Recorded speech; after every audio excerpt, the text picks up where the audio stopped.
Politicians in Uganda have just passed a horrific bill that would put people to death for homosexuality, a move that Western countries have rushed to condemn, which is ironic because it's our fault.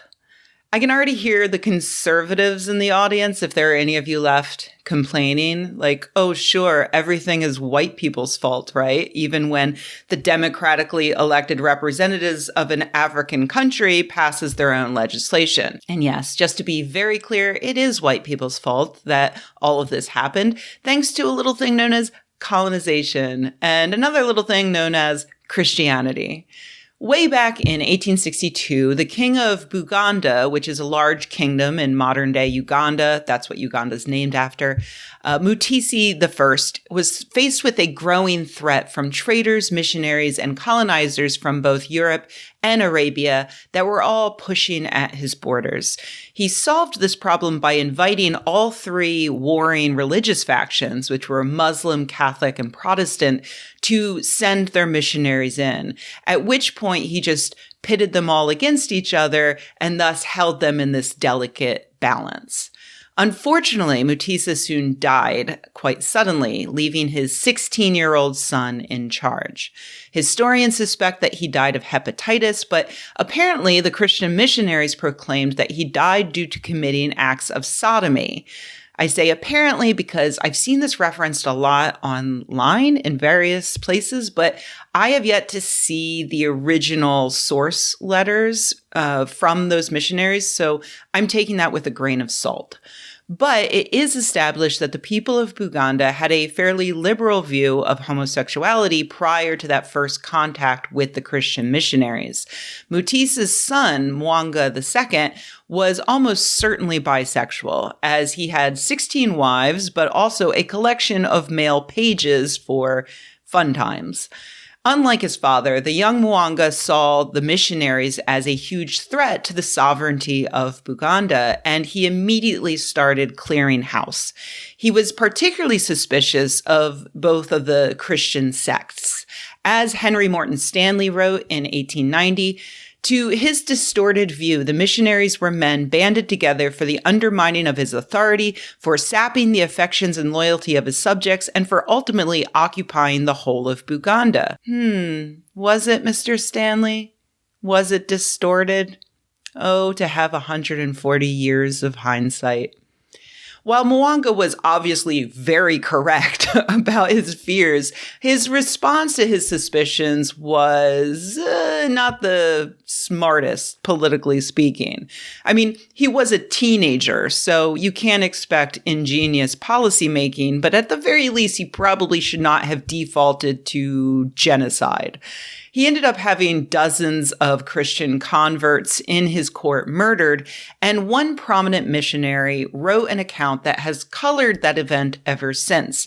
According to Scottish missionary Alexander Mackay, men in Mwanga's court who converted to Christianity no longer wanted to service the king because they now saw sodomy as sinful, thanks to their new Christian beliefs. Mackay wrote that this refusal was a splendid disobedience and brave resistance to this Negro Nero's orders to a page of his who absolutely refused to be made the victim of an unmentionable abomination. When Mwanga then had 30 converts killed, the rumors immediately began that they were killed because they refused to have sex with him, as opposed to them being killed for being suspected overall of plotting against him. Dr. John Blevins dug into the contemporaneous accounts for the event for his research published in 2015, and he found that there was probably truth to the story that Christian converts stopped having sex with the king, but that the killings were more complicated than just jilted lovers quarreling.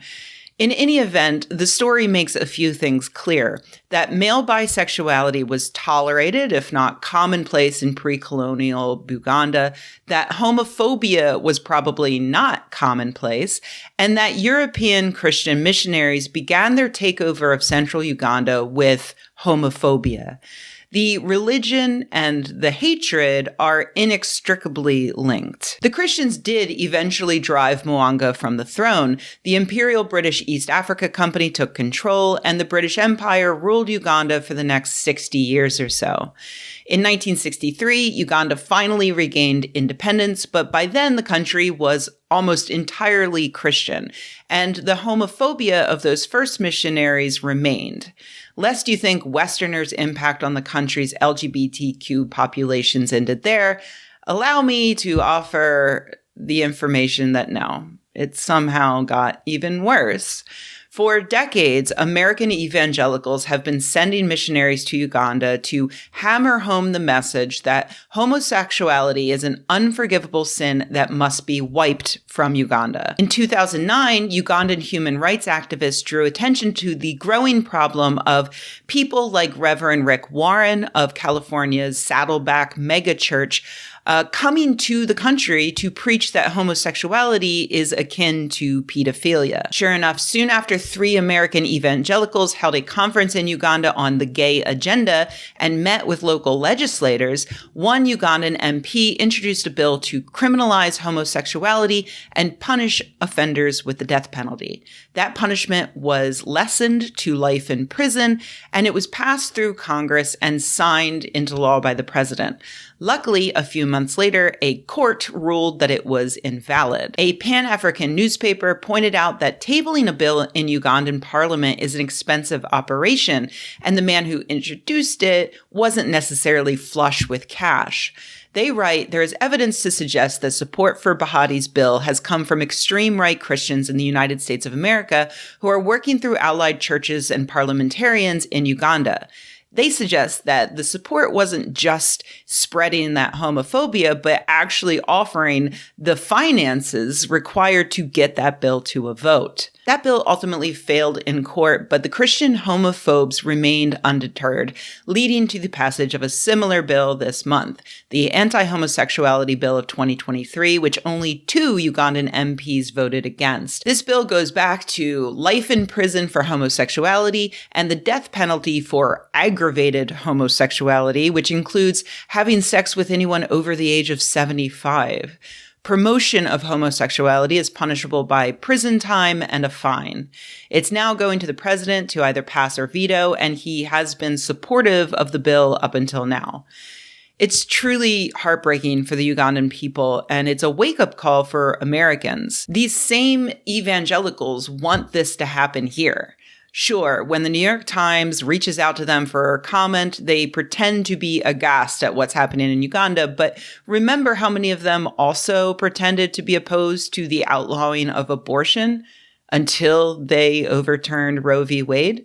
Remember how they pretended to only want to legislate trans people to protect the children until they started introducing laws to prevent adults from transitioning?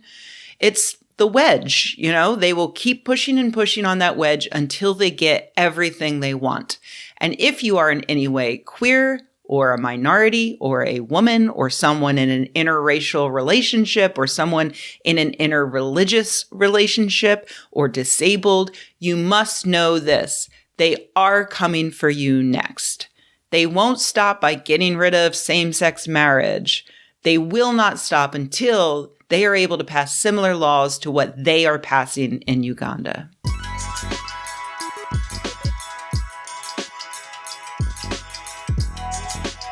Hey everybody, thanks for watching. If you enjoyed this video, please give it a like. If you loved the video, please subscribe. And if you think the world could use more videos like this and you happen to have a few bucks laying around, head to patreon.com/Rebecca and join an awesome community of nerds like the people whose names you see on the screen right now. Thanks.